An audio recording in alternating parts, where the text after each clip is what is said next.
जंगल में रानो नाम की एक चिड़िया रहती थी जो बहुत मेहनती थी। हर समय किसी न किसी काम में लगी रहती। इसके पड़ोस में ही एक कालू कौवा रहता था जो बहुत आलसी था। हर वक्त किसी न किसी दाव पर रहता। जंगल में बारिश ना होने के कारण दाने की काफी ज्यादा कमी हो गई थी। फिर एक दिन रानो को ख्याल आया कि क्यों ना जंगल के एक खाली हिस्से पर गेहूं बोई जाए, जिससे मेहनत तो होगी लेकिन खाने को दाना आसानी से मिल जाएगा। मैं अकेली शायद ऐसा ना कर पाऊँ, क्यों ना अपने पड़ोसी कालू कौवे को साथ मिला लूं। इससे मेरा काम भी आसान हो जाएगा और कौवे को भी दाना मिल जाएगा। और रानो कौवे के पास जाती है। कौवे भैया, क्या तुम देख रहे हो? जंगल में दाना बिल्कुल खत्म होता जा रहा है।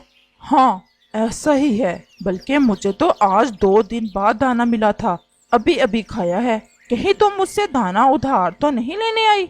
नहीं नहीं कौवे भैया, मुझे पता है मुझे तुम्हारे घर से क्या मिलेगा। तुम तो खुद अपने लिए बहुत मुश्किल से ढूंढते हो दाना। वास्तव में मैंने कुछ नया सोचा है। क्या क्या नया सोचा है रानो तुमने? नदी के पास काफी सारी जमीन खाली पड़ी है और मेरे पास कुछ दाने भी हैं। अगर तुम मेरा साथ दो तो हम दोनों मिलकर इन दानों को बो लेते हैं। इससे हमारे पास खाने की कोई कमी नहीं होगी। बात तो तुम्हारी ठीक है, काम मिलके कर लेंगे और जो फसल होगी वो तुम्हारी और मेरी आधी आधी। मुझे मंजूर है। तो फिर चलो आज हम जमीन को नरम करते हैं जाकर, क्योंकि बीज नरम जमीन में ही उगता है। ऐसे अचानक से तुम मुझे बता रही हो? शेयरिंग है मेरी तुमसे शुरू, लेकिन आज ऐसा करो कि जमीन तुम नरम कराओ। बाकी का काम मैं पूरा पूरा तुम्हारे साथ करवा दूंगा। अगर तुम्हें आज कोई काम है तो कोई बात नहीं कौवे भैया, मैं जमीन अकेले ही नरम कर लेती हूँ। हाँ, लेकिन कल बीज बोना है, तुम्हें लाजमी जाना होगा। पक्का, मैं कल तुम्हारे साथ जाकर सारे ही बीज खुद बो दूंगा। और चिड़िया अकेले ही जमीन नरम करने के लिए चली जाती है। प्यारे दोस्तों, क्या आपने मुझे सब्सक्राइब कर लिया है? और घंटी के आइकॉन को दबाना बिल्कुल मत भूलिएगा। सख्त गर्मी में धूप छांव की परवाह किए बगैर रानो सारा दिन जमीन को अच्छी तरह नरम करती है। सारा दिन काम करने की वजह से वो अपने घोंसले में आते ही सो जाती है।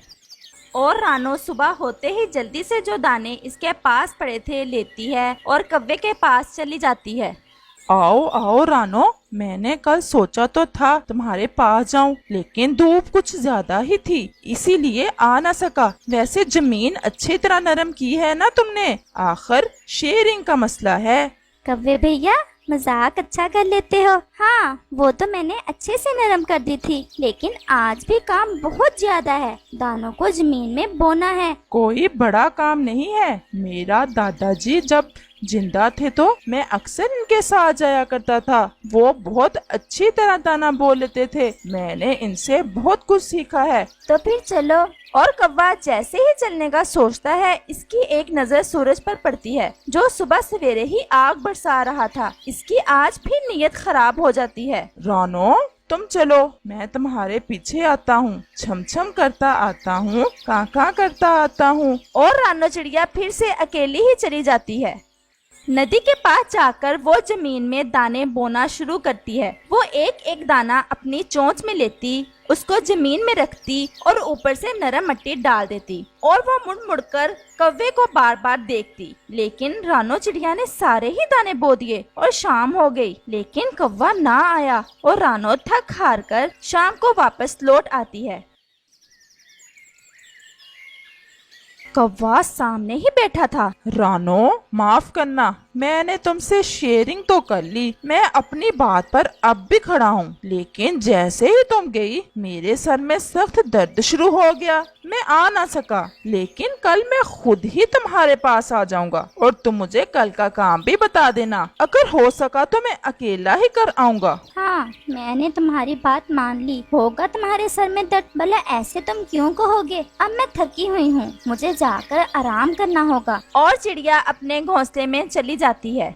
अगले रोज तो सूरज कुछ ज्यादा ही पहले निकल आता है अपनी आग बरसाने के लिए, लेकिन चिड़िया कोई परवाह नहीं करती। वो जाने ही लगती है कि कौवा आ जाता है। तुम भी कहोगी कैसा पार्टनर है मेरा, रोज बहाना बना लेता है। आज मैं खुद ही आ गया। लेकिन रानो, बात सच है, मैंने कभी ये काम वाम नहीं किए। सब पक्षी हंसेंगे मुझ पर। मैं तुम्हारे साथ तो सच में नहीं जा सकता। तुम चलो, मैं दूसरी तरफ से होकर छम छम करता कां करता आता हूँ, ताकि कोई मुझे देख ना ले। मैं किसी की नीयत पर शक नहीं करती। तुमने जो कहा वो सच ही होगा, लेकिन आ जाना, आज दानों को पानी देना है। हाँ हाँ, क्यों नहीं, भला मुझे भी तो फिक्र है ना अपनी फसल बाड़ी की। और चिड़िया चली जाती। वो अपनी चोंच में पानी लाती और जहाँ जहाँ इसने दाने बोए थे इन पर गिरा गिरा कर जमीन को गीला करती, ताकि जमीन नरम हो जाए और बीज से पौधा निकल आए। वो बार बार कौवे की राह देखती, लेकिन कौवा ना आया। फिर से शाम हो गई और चिड़िया फिर से थक हार कर वापस आ जाती है।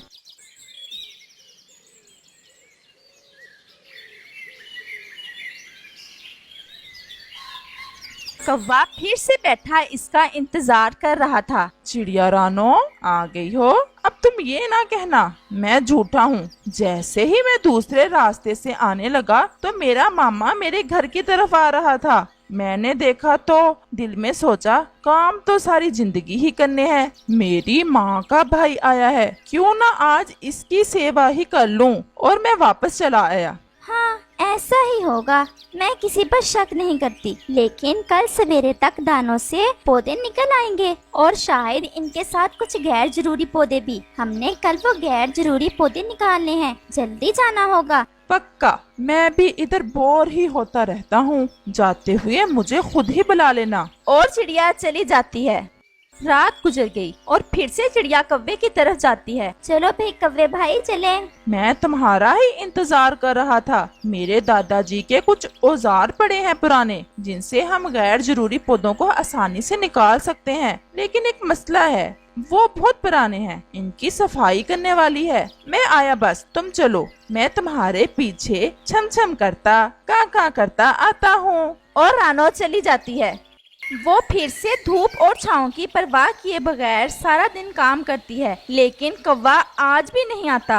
शाम तक वो सारी फसल की सफाई मुकम्मल कर लेती है और शाम होते ही वो वापस आ जाती है। कौवा फिर से कोई बहाना सोच रहा था। वो कोई बात करता पहले ही चिड़िया बोल पड़ती है। धूप में काम करना मुश्किल है, तुम इसीलिए नहीं आए आज फिर? नहीं नहीं, ऐसा नहीं है चिड़िया रानी। असल में मैंने सोचा फसल तो उग गई है, इसकी कटाई भी करना होगी। अगर इस धूप से दोनों बीमार हो गए तो कटाई कौन करेगा। बस यही भला सोचा मैंने तो। ऐसे ही दिन और रात गुजरते गए। कौवा भी सियाना था, जानता था कि अब तक फसल तैयार होगी। वो खुद से ही रानो के पास जाता है। रानो चिड़िया, कटाई कब करना होगी फसल की? मेरे दादा के हिसाब से तो आज कल ही करनी चाहिए। ये हिसाब तो तुम्हारा बहुत पक्का है, आज ही कटाई कर दी है। मैं इसीलिए आया था। अब ये ना कहना फिर से कोई बहाना बनाने आया हूँ। मेरे दादा की एक दरंती बड़ी है, वो जिससे फसल की कटाई करते हैं। मैंने देखा कि वो तेज नहीं है, मैं इसे तेज कर रहा था। सोचा पहले तुम्हें बताऊं कि तुम चली जाओ। मैं तुम्हारे पीछे छम छम करता काका करता आता हूँ। हाँ, वो दरंती तो बहुत जरूरी है, तुम जल्दी आ जाना। और चिड़िया चली जाती है। रानो सारे पौधे अपनी चोंच से ही निकाल कर एक जगह इकट्ठे करती है और फिर इनसे दाने अलग करती है और स्ट्रो अलग करती है। अभी शाम होने को ही थी कि कौवा भी आ जाता है। हाँ जी रानो, हो गया काम। शायद मैं थोड़ा लेट आया हूँ, लेकिन मैंने सोचा अगर आज भी ना गया तो फिर रानो मेरा विश्वास नहीं करेगी। आसमान पर बादल आ रहे थे, मैं इसीलिए भागा। छम छम करके कां करके मैं तो भागा ही आया। इतनी मेहनत की है, कहीं अनाज बारिश से खराब ना हो जाए। तुम थक गई होगी ना, आखिर बांटना भी है फसल को। ये काम तो मेरे दादाजी ने मुझे बहुत अच्छे से समझाया हुआ है। और कौवा जल्दी से दानों वाली ढेर पर बैठ जाता है। ये दाने मेरे और स्ट्रो तुम्हारा। इंसाफ यही बनता है, क्योंकि तुमने मेहनत ज्यादा की है और ज्यादा चीज स्ट्रो ही है। वो तुम्हें मिलेगा। रानो हैरान होकर कव्वे की तरफ देखती है, लेकिन कव्वा थोड़ा गुस्सा भी दिखाता है। जाओ जाओ,